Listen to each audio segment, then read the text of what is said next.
No, it was a going concern when I got it. It was a 440 4-speed daily driver. It had a little bit of work done to it in the States, but nothing outrageous. It was just a daily driver car.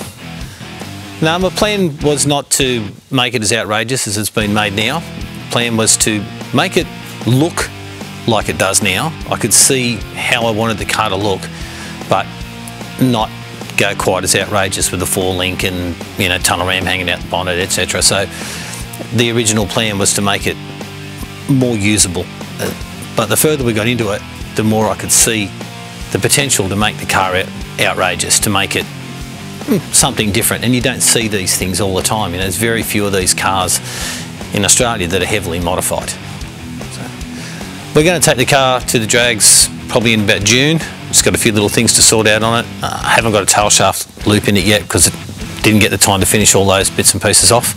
But we had it down at the track at Chrysler's on the Murray, and it went around there in 106.5, I think. Now, when you consider that the car that won the day, the sedan that was the fastest on the day, was 102, then for a pro street car set up basically to drag race, the car did pretty well. So it works well at both ends of the scale. I've got a 71 Demon. The readers would have seen that about a year ago, and I just like the plum crazy. I like the look of I love the colour of the car. Where this car gets parked, the wall that those two cars are parked has been sprayed plum crazy, so they blend into the wall.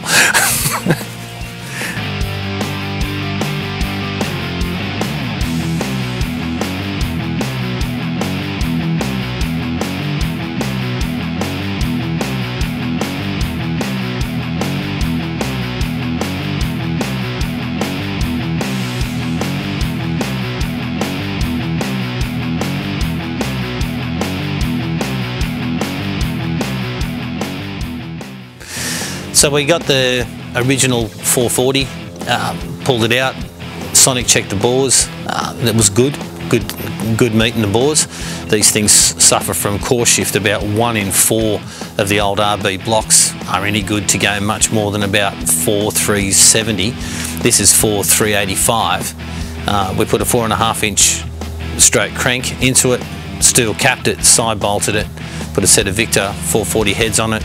It's got a comp cams, 263, 270 at 50, 690 lift with 1.6 rockers on it. The tunnel ram is a new wired, and then I basically cut the bottom of it off, welded it all up and then put it up in the mill and machined it all to suit the Victor Raceport Victor 440 heads. That being said, the flow of the manifold is not that great, so that will change. That's going to be changed. The transmission is a Hemi A833, inch and 3/16, 18 spline 4-speed box with a Hurst vertical gate on it, 1350 unis in a 3.5-inch shaft, strange rear end, 35 spline, Willwood brakes. It's true track. It's built so reasonably tough. It's not going to break anytime soon. And how much horsepower the engine made? Went 551 at the wheels, so that's about roughly 700 at the flywheel, which it should have been more. But as I said, manifold, exhaust. The exhaust is only 1 3/4 inch because it was the pipes that were on it, and we just simply ran out of time to build a set of pipes onto the car. So it'll go down to Liverpool exhaust, get 2 2.125 inch pipes on it.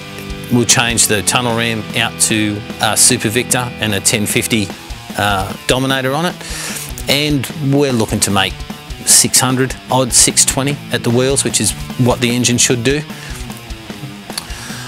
From a point of view of what I would do on the original build, I wouldn't use the Hemi A833 box.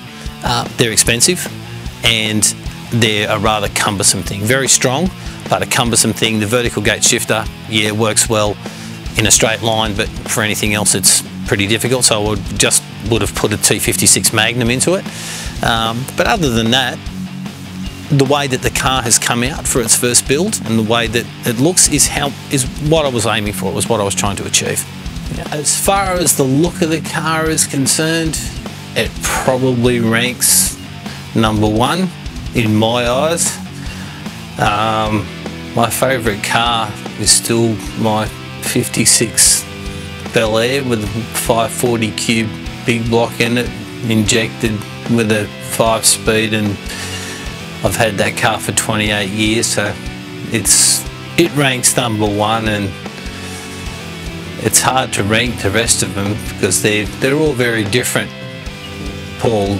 They're very different cars for doing different things. So, but this definitely, I think, takes the cake for the killer look of the stable of stuff that I've got. So, there's a whole heap of guys that gave me a hand with it. Luke Bitar, Luke works with me, and he was instrumental in getting the thing to where it is. A huge hand with the electrics and everything. Dave, who works for me part-time, he painted the car. Big thanks to Steve Smith, who came out, and I've known Steve for 40 years, and he came out and gave me a lot of help and assistance with the build. And Russ from Dominator Engines, Russ did all the machining, and then lent a hand with the things that I needed a hand with, bits and pieces. Yeah, that's about the number of guys. Only 4 of us involved in building it, really. So.